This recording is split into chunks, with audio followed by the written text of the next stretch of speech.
welcome to our special show on year end, that is 2022. Now, what could be the scenario in 2023 and how can you earn money in coming year? आज हमारे साथ जुड़ रहे हैं mister Sanjay Sinha, founder हैं citrus adviser के।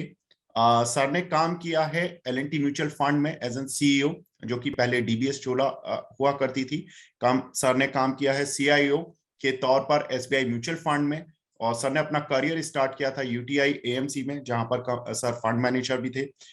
Thank you sir हमसे जुड़ने के लिए और अपना कीमती समय देने के लिए। मुझे खुशी है विवेक आपके साथ आज जुड़ने में। Pleasure sir. सर ये बताइए कि सर ये जो 2022 था, इसमें बहुत सारे ग्लोबल इवेंट हुए हैं सर, इसको कैसे देखते हैं इक्विटी मार्केट के हिसाब से? सर इसमें ब्लू चिप और मिड कैप, स्मॉल कैप, इन पूरी ही इंडिसेस का जो परफॉर्मेंस था वो बहुत ज्यादा लिक्रेटिव नहीं था जितना कि हमने 20 और 21 में देखा था। सर कैसे रेट करेंगे? तो देखिए विवेक, स्टॉक मार्केट में एक सच्चाई है जो हमें एक्सेप्ट करना चाहिए कि एक्चुअल नंबर्स और मार्केट का परफॉर्मेंस ये सिंक्रोनाइज नहीं होता है। यानी कि अच्छे नंबर का आना और मार्केट का अच्छा प्रदर्शन होना दोनों साथ साथ नहीं होते। अगर आप इसी संदर्भ में कैलेंडर ईयर 2021 को देखें तो 2021 में कॉर्पोरेट परफॉर्मेंस जो है वो काफी प्रेशर में थी। उसके कंपैरिजन में अगर आप 2022 के परफॉर्मेंस को देखें तो कॉर्पोरेट परफॉर्मेंस 2021 कैलेंडर ईयर के कंपैरिजन में बहुत अच्छी है। लेकिन वही सेंसेक्स ने करीब 25% का रिटर्न दिया आपको 2021 में, और लगता है 2022 हम क्लोज करेंगे 10% से भी नीचे। ये जो सच्चाई है कि ये चूंकि सिंक्रोनाइज नहीं होता, इसी में हमारे लिए एक बहुत बड़ा लेसन है कि बाजार में हम अगर इमीडिएट आज के संदर्भ को लेके डिसीजन लेना चाहते हैं तो कई समय हम वो सही नहीं ले पाते। तो आज जब हम 2022 के क्लोज पे आ रहे हैं तो हमें ये देखना है कि 2023 कैसा जाएगा। हाँ, और ये मानना कि वर्ल्ड में कभी भी कोई ऐसा रीजन नहीं होगा जहां पर कि कोई फ्लैश पॉइंट या कोई असमंजस की स्थिति नहीं बनी होगी, ये भी संभव नहीं है। मतलब ये तो अभी अगर हम कोरोना के आफ्टर मार्च में यूक्रेन वॉर को अगर झेल रहे हैं तो कोरोना के पहले हर तीसरे चौथे महीना नॉर्थ कोरिया एक मिसाइल दागता रहता था और फिर अमेरिका उसको धमकाता रहता था और बाजार उसी के साथ ऊपर नीचे बढ़ता जाता था। तो मैं समझता हूं कि 2022 भी कोई आसान साल नहीं होगा वर्ल्ड इकोनॉमी में। बिल्कुल आपको जो व्यू लेना है बाजार में, हाँ, वो अगर आप मुझसे पूछेंगे तो इस व्यू के दो पहलू हैं, एक स्ट्रक्चरल और दूसरा टैक्टिकल। स्ट्रक्चरल जो कि आपके लिए लंबे समय तक प्ले आउट करेगा और टैक्टिकल जो आपके नियर टर्म में होगा। तो देखिए आज जो सबसे बड़ी मैक्रो फैक्टर है इंडिया के फेवर में वो ये है कि हमारी पर कैपिटा इनकम जो है वो $2000 से ऊपर चली गई है। ऐसा देखा गया है कि विश्व में जिस इकोनॉमी का पर कैपिटा इनकम $2000 क्रॉस करता है उन इकोनॉमीज में कंजम्पशन का लेवल एक दूसरे ही आयाम पे चला जाता है और मैक्रो इकोनॉमिक ग्रोथ जो है वो बहुत तेजी से बढ़ आता है उस इकोनॉमी में। हमारे ख्याल से भारत में हम उस कगार पर खड़े हैं और हमें ये सच्चाई जो है वो आगे देखने को मिलेगी। तो ये एक स्ट्रक्चरल फैक्टर है। दूसरा स्ट्रक्चरल फैक्टर जो मैं मानता हूं वो ये कि जिस तरह से रिटेल इन्वेस्टर आज इक्विटी की तरफ झुके वैसा पहले कभी नहीं था। इसके आंकड़े अगर आप देखें तो म्यूचुअल फंड में एसआईपी का आंकड़ा हर महीने 13,000 करोड़ का है, जो कि एक बैलेंसिंग फैक्टर है। तो ये दोनों जो फैक्टर्स हैं विवेक, इनको मैं समझता हूं कि ये स्ट्रक्चरल फैक्टर्स हैं जो कि आपको बाजार के लॉन्ग टर्म डायरेक्शन के बारे में इशारा दे रहे हैं। रही बात टैक्टिकल, तो टैक्टिकल में कॉर्पोरेट परफॉर्मेंसेस होंगे, यूक्रेन का वॉर होगा, कई स्टेट के इलेक्शंस होंगे, जनरल इलेक्शन की तैयारी होगी, मॉनसून का आना होगा, मतलब ये लंबी लिस्ट है। हाँ, और इसके कारण उतार चढ़ाव होता रहेगा। बिल्कुल सर, बहुत सारी लिस्ट है, इस पर भी बात करेंगे। लेकिन सर अगर हम 2023 को सोचते हैं कि किस तरह का रहने वाला है, सर 2022 में जनरली ज्यादातर एसेट क्लास में हमने करेक्शन आता हुआ देखा। सबसे तेज आपको बाउंस बैक या आपको रिटर्न जनरेटिंग एसेट क्लास कौन सी लगती है अभी? देखिए, मेरे ख्याल से आज जब इंटरेस्ट रेट्स बढ़ रहे हैं, हाँ, तो हो सकता है कि आपको फिक्स्ड इनकम इंस्ट्रूमेंट्स में पहले के कंपैरिजन में रिटर्न नियर टर्म में ज्यादा अच्छे मिले। लेकिन हम सब जानते हैं कि जो टैक्सेशन ट्रीटमेंट होती है डेट इंस्ट्रूमेंट्स की, वो उतनी फ्रेंडली नहीं है जितना कि टैक्सेशन ट्रीटमेंट होता है इक्विटी का। तो अट्रैक्टिवनेस को हमें देखना चाहिए तीन पहलू पे। पहला, एब्सोल्यूट टर्म में relative to some other asset class कौन सा एसेट क्लास अच्छा प्रदर्शन देगा। उससे ज्यादा महत्वपूर्ण सवाल है कि मेरे ओवरऑल रिस्क प्रोफाइल के अंतर्गत मेरा एसेट एलोकेशन उन एसेट्स में कैसा होना चाहिए। और तीसरा, जो मैं कह रहा था कि टैक्टिकली आप जो व्यू लेंगे किसी एसेट क्लास में, वो हो सकता है कि वो व्यू 3 महीने में आपको कुछ रिजल्ट दे, उसके अगले 3 महीने में कुछ दूसरा सा ही रिजल्ट दे। तो ये तीनों पहलू को आपको सामने रखना पड़ेगा बिफोर आप कोई व्यू बनाए on the relative performance of asset class for a limited period of time. लंबे समय के लिए आप व्यू ज्यादा आसानी से ले सकते हैं। जी सर, ये जो यूएस फेड है, अगर हम देखें तो इनका इंटरेस्ट रेट बढ़ाने का तरीका कुछ ज्यादा ही एग्रेसिव हो चुका है। सर, इन्होंने जो अभी फेड की मीटिंग हुई थी, उसमें इन्होंने इस तरह का इंडिकेशन दिया कि 2023 में भी रेट कट नहीं होने वाला। उसके बाद हमने देखा थोड़ा मार्केट में एक थोड़ा करेक्शन देखने को मिला। सर, ये जो करेक्शन हुई है, ये एक बाइंग की अपॉर्चुनिटी है 2022 के, अब हम एंड में खड़े हैं। कहाँ खरीदें sir? Mid cap, small cap, blue chip, कहाँ पर खरीदना चाहिए अगर ये अपॉर्चुनिटी है तो? और अगर नहीं है तो कहाँ पर हमें अपॉर्चुनिटी ढूंढनी चाहिए सर? तो विवेक, मैं समझ रहा हूँ आपका सवाल इंडियन मार्केट के कॉन्टेक्स्ट में है। बिल्कुल। और यूएस फेड का डिसीजन का प्रभाव इंडियन मार्केट पे क्या पड़ा उसके कॉन्टेक्स्ट। बिल्कुल बिल्कुल बिल्कुल। तो ऐसा मैं समझता हूं कि देखिए, जिसके तरफ मैं अपने पहले भी मैं इशारा दे रहा था कि देखिए, एक स्ट्रक्चरल डायरेक्शन होगा मार्केट का। हाँ, और जहां पर अंडर ओनरशिप ऑफ इक्विटी जो है, वो आज भारत में बहुत ज्यादा है। बाजार में आपको सस्ते दाम में शेयर्स कब मिलेंगे? जब ज्यादा लोग बेचने को आएंगे। आज हमारे सामने स्थिति ये है कि ज्यादा लोग शेयर्स खरीदना चाहते हैं, बेचना नहीं चाहते। तो इसी के लिए अगर आप अपना व्यू इस उम्मीद पर बनाए हैं कि आपको एक मेजर करेक्शन पर शेयर्स खरीदने को मिलेंगे, तो आपको ये भी फैक्टर करना पड़ेगा कि उस भाव पे बेचेगा कौन।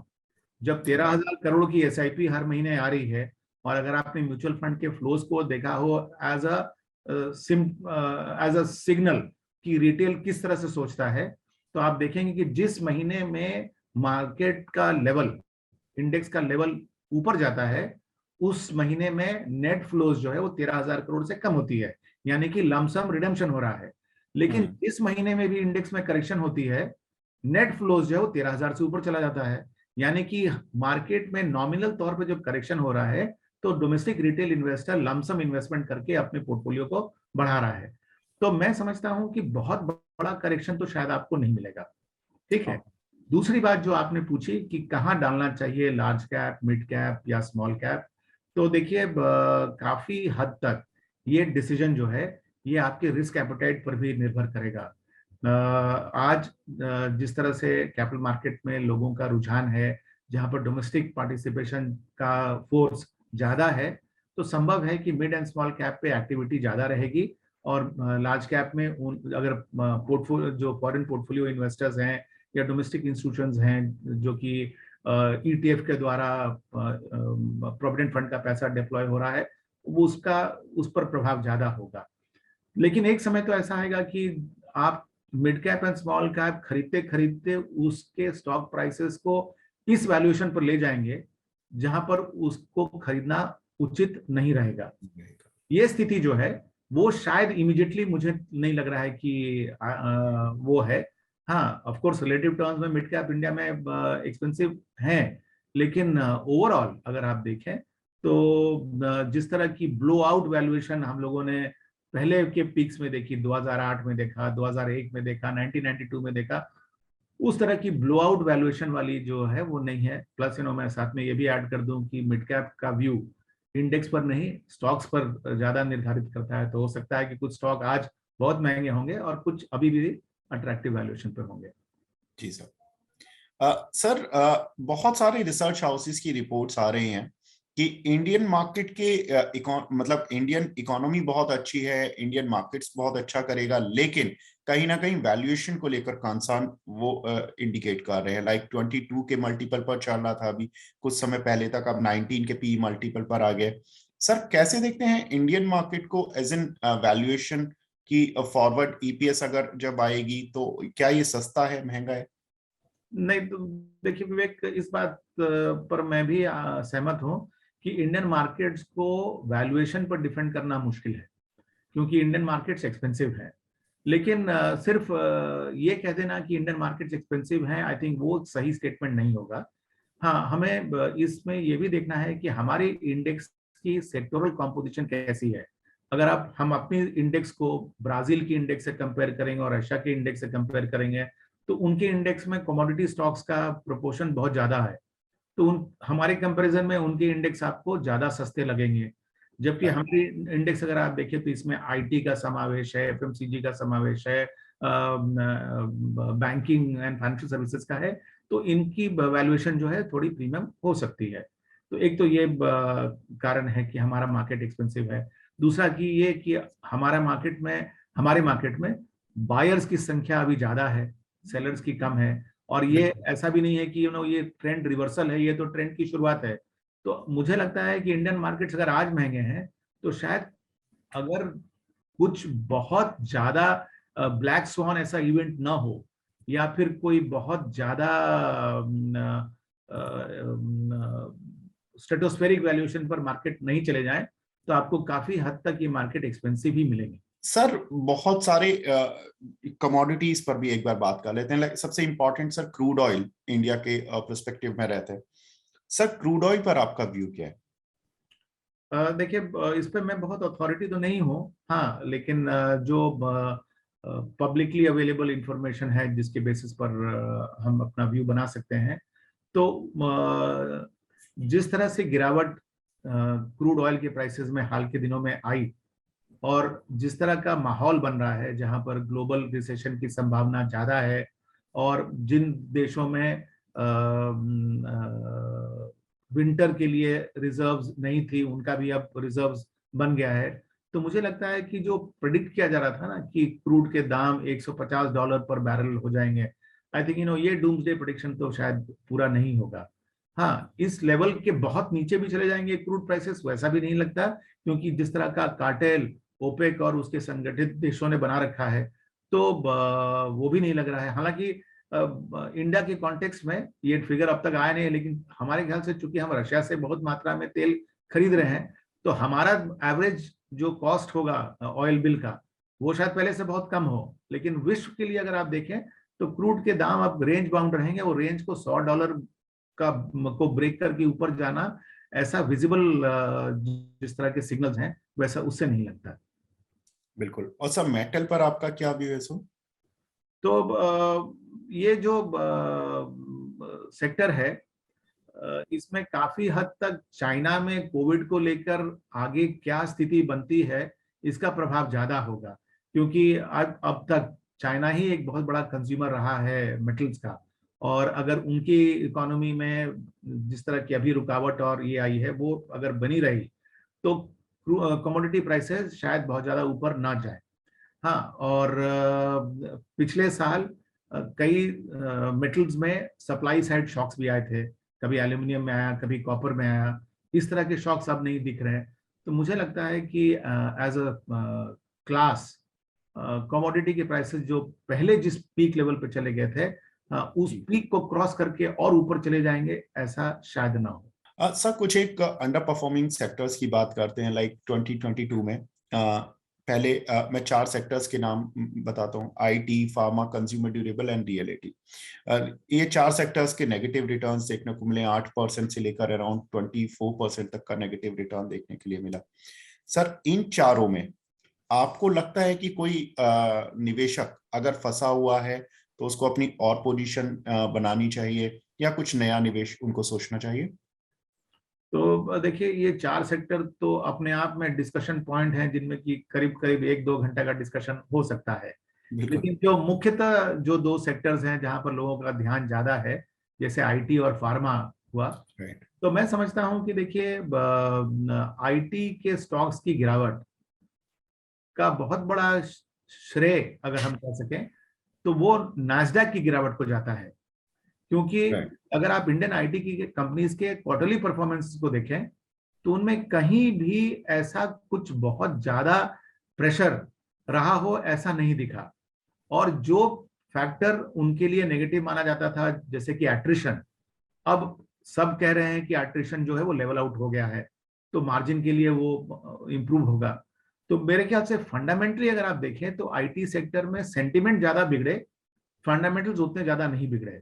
हाल के दिनों में कुछ आईटी कंपनीज आई, उन्होंने अपने ग्रोथ गाइडेंस में थोड़ा सा फेरबदल किया, लेकिन मैंने देखा कि वो जो ग्रोथ गाइडेंस दे रहे थे वो ऑलरेडी डबल डिजिट में थे, और उस डबल डिजिट में 1% उन्होंने कम किया, और बाजार ने उनके स्टॉक प्राइसेस को 10 से 15% तक तोड़ दिया। तो अब बिल्कुल। इसमें कितनी रैशनैलिटी है और कितना हर्ड मेंटालिटी, ये तो समझना पड़ेगा। तो सारांश में जो आपके सवाल का जवाब मैं अगर दूं, तो आईटी आपके पोर्टफोलियो का हिस्सा होना चाहिए। ओके। ये आपके ये लेवल जो हैं, क्या ये बिल्कुल बॉटम है, ये कहना अगर मुश्किल है, तो मैं ये कह सकता हूं कि आप स्टैगर्ड रूप में, यानी कि छोटी छोटी मात्रा पे, हाँ, इस करेक्शन का फायदा उठाएं, और आईटी अगर आप अंडरवेट हैं तो अपने पोर्टफोलियो में धीरे धीरे करके ऐड करना शुरू करें। सर, कोई सेक्टर ऐसा लगता है जो कि आउट परफॉर्मर था 2022 में, like banking, auto, FMCG, oil and gas? In sectors में ऑयल एंड गैस थोड़ा जुलाई की साइड पर ज्यादा तेजी से चला था, उसके बाद थोड़ा रिट्रेस हुआ है अभी। सर, इनमें किसी में दूर रहना है या इनमें से निवेश में अपना थोड़ा प्रॉफिट बुक करना है? कोई ऐसा सेक्टर आपको लगता है? मेरे ख्याल से शायद वो समय अभी नहीं आया। हाँ, क्योंकि इन सब स्टॉक, इन सेक्टर्स के जो स्टॉक्स हैं, हाँ, इनकी मोमेंटम सिर्फ एक हर्ड मेंटालिटी बाइंग के कारण नहीं है, इनके अंडरलाइंग फंडामेंटल्स भी इनके फेवर में हैं। जैसे उदाहरण के तौर पर अगर आप बैंक्स ही देख लें, तो तीनों फैक्टर्स उनके फेवर में है। Credit growth double digit, net interest margin very healthy, and in a rising interest environment will continue to support them. And last but not the least, जो नॉन परफॉर्मिंग एसेट्स का pressure था उनके balance sheet पे, वो तो बहुत ही कम हो गया। तो ये तीनों फैक्टर क्या अभी पूरी तरह से मैच्योर हो गए और इन्होंने इनके पूरी पोटेंशियल खत्म हो गई? मेरे ख्याल से वो नहीं है। तो इस मोमेंटम में मुझे लगता है कि थोड़ा सा और स्टीम अभी बाकी है। Sir, PSU banks for example, मतलब इस साल के तो टॉप परफॉर्मर रहे हैं। अराउंड पीएसयू बैंक्स का जो इंडेक्स था उसने 80% के अराउंड रिटर्न दिया। सर, जो एनपीएस का कंसर्न था 2018-19 में, जब दीवान हाउसिंग, यस बैंक और वो सारे प्रॉब्लम्स हो रहे थे, और जो एक मेहुल चौकसी और इन लोगों के जो बहुत सारे केसेस हुए थे, उसकी वजह से जो सेंटीमेंट बिगड़ा, क्या सर वो पूरी तरह से सुधर गया है? अब हम ये मान लें कि पीएसयू बैंक्स प्राइवेट बैंक की लाइन पर ही काम करेंगे? देखिए, पीएसयू बैंक्स प्राइवेट बैंक्स को टक्कर देंगी, शायद वो थोड़ा डिफिकल्ट हो, क्योंकि अगर आप यंग जनरेशन को देखें तो वो attitude wise public sector bank को पसंद नहीं करता। हाँ, और यही अब भारत की वर्किंग पॉपुलेशन का बड़ा हिस्सा बनते जा रहा है। लेकिन अगर आप पीएसयू बैंक्स के चेंजिंग मॉडल को देखें, तो हर पीएसयू बैंक ने टेक्नोलॉजी को अडॉप्ट कर लिया है, और वो काफी तेजी से उस डायरेक्शन में काम भी कर रहे हैं। नियर टर्म अगर आप देखेंगे तो रिटेल लोन से ज्यादा प्रॉफिटेबल लोगों का ओपिनियन है कि कॉर्पोरेट लोन का बुक है, और आज पीएसयू बैंक्स का इस स्पेस में काफी बड़ा हिस्सेदारी है। तीसरी बात यह है कि PSU banks as a pack को अगर आप देखें ना, तो बाकी सेक्टर्स ने हो सकता है पिछले 5 साल में कुछ परफॉर्मेंस दिया हो और अभी ना दे रहे हो, या अगर पिछले 5 साल में नहीं दिया हो तो अभी दे रहे हो, बट पीएसयू बैंक ने तो पिछले 10 साल में कुछ नहीं किया। और अगर उसके पहले का पीरियड अगर आप देखें तो ऐसा स्पेस पहले भी था जब पीएसयू बैंक का परफॉर्मेंस नहीं था। तब उनकी रैली कब शुरू हुई? जब उनके प्राइसेस ट्रेड कर रहे थे at a discount to their book value. और वो रैली जो आई थी, वो उस रैली में पीएसयू बैंक से स्टॉक प्राइसेस उनके बुक वैल्यू तक पहुंचे और मोमेंटम में बुक वैल्यू से ऊपर तक चले गए, यानी कि 1.5 गुना तक और उससे ज्यादा भी कुछ पीएसयू बैंक के स्टॉक प्राइसेस चले गए थे। आज अगर आप देखें तो इतनी रैली होने के बाद भी ऐसे बहुत सारे पीएसयू बैंक्स हैं जो कि अभी भी अपने बुक वैल्यू के आसपास ही ट्रेड कर रहे हैं, और कुछ तो ऐसे भी हैं जो कि आज भी उनके बुक वैल्यू के डिस्काउंट पे ट्रेड कर रहे हैं। तो हम अगर मान भी ले कि बुक वैल्यू में एरोजन होगा because of some write off, लेकिन वो वही तो मैं कह रहा हूँ कि वो राइट ऑफ की मात्रा पहले से कम है, तो उतना ज्यादा राइट ऑफ नहीं होगा और शायद बुक वैल्यू में अगले साल के बिजनेस से और भी उसमें इंक्रीज होने की संभावना है। तो इसलिए जैसे आपका सवाल था, तो मैं समझता हूँ कि अभी स्टीम है बैंक्स में, प्राइवेट सेक्टर बैंक्स में है और पब्लिक सेक्टर बैंक्स में भी है। जी सर, करेंसी पर आपका व्यू?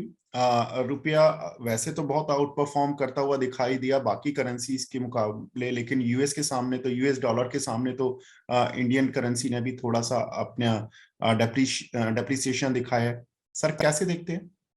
तो देखिए, अगर जब तक फेड की रेट टाइटनिंग साइकिल चालू रहेगी तब तक रुपये पर दबाव अगेंस्ट डॉलर बना रहेगा। और जैसा कि आपने खुद अपने वक्तव्य में कहा कि रुपये बाकी करेंसीज के कंपैरिजन में स्ट्रांग है, तो वो हमारे मैक्रो इकोनॉमिक स्ट्रेंथ को झलकाता है कि बाकी देशों के इकोनॉमीज के कंपैरिजन में हमारे देश की इकोनॉमी ज्यादा स्ट्रांग है। इनफैक्ट एक बात जो हम लोग एक्नॉलेज नहीं करते, वर्ल्ड आज डिबेट कर रहा है कि वो रिसेशन में जाएगा या नहीं, और हम इस बात को डिबेट कर रहे हैं कि हमारी इकोनॉमी 7% से ग्रो करेगी या 6.8% से ग्रो करेगी। तो आप देखिए, यहीं पर तो वो कंट्रास्ट प्रेजेंट है। लेकिन चूंकि करेंसी की रिलेटिव वैल्यूएशन इंटरेस्ट रेट से ज्यादा निर्धारित होती है, तो जब तक फेड की टाइटनिंग साइकिल रहेगी तब तक रुपये पर दबाव बना रहेगा। जी। और सर अगर मैं गोल्ड और रियल एस्टेट में, क्योंकि आम आदमी होता है और वो देखता है कि गोल्ड सस्ता हो गया तो खरीद लें, या गोल्ड महंगा हो गया तो उसमें ये रह जाता है कि मिस आउट वाली फीलिंग हो जाती है कि ये तो बहुत आगे निकल गया, कहीं ऐसा तो नहीं कि 1 लाख हो जाने। तो क्योंकि उस समय के सर मार्केट में और बहुत सारे एक्सपर्ट जो होते हैं वो ऐसी बातें होती हैं। सर गोल्ड में क्या करे एक आम आदमी? देखिए, गोल्ड आपको उतना ही लेना चाहिए जितना आपको शौकिया पसंद है। बिकॉज पहले ये बहुत बार कहा जाता था कि gold is a hedge against inflation. हाँ, लेकिन अगर आप अलग अलग पीरियड्स पर इसको कंपेयर करेंगे तो कई बार ऐसे भी देखेंगे कि ऐसे पीरियड्स रहे हैं जहां गोल्ड ने आपको एडिक्वेटली हेज नहीं किया है अगेंस्ट इन्फ्लेशन। तो अगर पर्पस अपने आप को इन्फ्लेशन से हेज करने का है, तो मेरे ख्याल से इक्विटी एक ज्यादा अच्छा एसेट क्लास है जहां पर कि इन्फ्लेशन के कंपैरिजन में आपको हेजिंग ज्यादा आसानी से मिल जाती है। क्योंकि गोल्ड पे देखिए, सिर्फ उस पर असर किन किन चीजों का होता है। जब जब ग्लोबल रिस्क एपेटाइट ऊपर चली जाती है तो गोल्ड का दाम भी ऊपर चला जाता है। जब जब लोगों को लगता है कि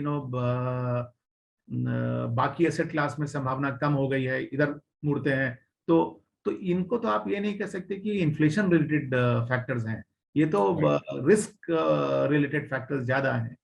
तो इसलिए मैं समझता हूँ कि वो शायद बहुत अच्छा ना हो, लेकिन जितना शौक है उतना जरूर आपको रखना चाहिए। 32 लाख शादियां हो रही हैं पिछले 2 महीनों में, तो कंजम्पशन तो हुआ ही होगा। हाँ सर रियल एस्टेट में कहते हैं कि 7 साल का एक बियर रन होता है। 2013 में ये शुरू हुआ था, 2020 में ये खत्म हुआ। और कोरोना के समय पर जब लोग घरों में थे तो किसी ने सोचा भी नहीं था कि शायद रियल एस्टेट में एक रिकवरी इतनी तेज देखने के लिए मिलेगी। सर कैसे देखते हैं रियलिटी स्पेस को आप? 3 कारण हैं जिनके कारण मेरे ख्याल से रियल एस्टेट में इंटरेस्ट लोगों का बढ़ गया है। सबसे पहला कारण तो कोविड में लोगों को ये एहसास होना कि उनका खुद का घर होना चाहिए और बड़ा होना चाहिए, एक तो वो। दूसरा, रेरा के आने से लोगों के मन में कॉन्फिडेंस बहुत ज्यादा बढ़ गया है। राइट। हाँ, और तीसरा ये कि अगर आप पिछले 1 साल की रेट हाइक्स को छोड़ दें तो जितने अट्रैक्टिव रेट्स पर आपको हाउसिंग लोन मिल रहे थे, उसने बहुत लोगों को प्रेरित किया हाउसिंग लोन लेके घर खरीदने के लिए। और अभी जबकि रेट बढ़े भी हैं तो साथ साथ लोगों की इनकम भी बढ़ी है, तो अफोर्डेबिलिटी जो है वो अभी तक बरकरार है। अगर इंटरेस्ट रेट्स और बहुत ज्यादा बढ़ जाएंगे और अफोर्डेबिलिटी पर असर पड़ेगा तो बात दूसरी है, लेकिन ये तीनों फैक्टर्स अगर इंटैक्ट हैं, जिसमें कि अभी तक कोई चेंज कोई बड़ा आया नहीं, तो हमारे ख्याल से कुछ समय तक और इंटरेस्ट रियल एस्टेट में रहेगा। और जिस तरह के नए प्रोजेक्ट्स लॉन्च किए जा रहे हैं अम्यूनिटीज के साथ, जिस तरह के ब्रांडेड बिल्डर्स आज बाजार में अवेलेबल हैं, पहले नहीं थे, पहले एक दो ही थे, तो इन सब का मिला जुला असर है जिसने इस सेक्टर को, लोगों को अट्रैक्ट किया है। बिल्कुल सर, 2023 के लिए आपका कोई रेजोल्यूशन? अब मेरे ख्याल से सबसे बड़ा रेजोल्यूशन ये होना चाहिए that you should keep your head on your shoulders. हाँ, कई बार होता क्या है कि हम बहाव में बह जाते हैं और हम अपनी नहीं सुनते, लोगों की ज्यादा सुनते हैं। इसी के लिए मैं कहता हूं कि आपको, you should keep your head on your shoulder, अपनी कॉमन सेंस को फॉलो करें, आपकी गलतियां कम होंगी। बिल्कुल, thank you very much sir, अपना कीमती समय देने के लिए, और बहुत मजा आया आपसे बात कर कर। तो जो भी निवेशक सुन रहे हैं, बहुत सर एक्सपीरियंस्ड प्लेयर हैं स्टॉक मार्केट के, उनके अनुभव का सभी फायदा उठाएं। और सर ने जैसा बताया कि इंडियन इकोनॉमी बहुत अच्छा कर रही है, और इंडियन मार्केट में ठीक है थोड़ा बहुत वैल्यूएशन को लेकर ऊपर नीचे है, लेकिन बहुत सारी अपॉर्चुनिटीज भी हैं। Thank you very much sir for your हमारे तरफ से आपको, आपकी टीम को और आपके सारे दर्शक को 2023 की शुभकामनाएं। सर आपको भी, आपकी फैमिली को नववर्ष की हार्दिक शुभकामनाएं जागरण की टीम से। Thank you sir.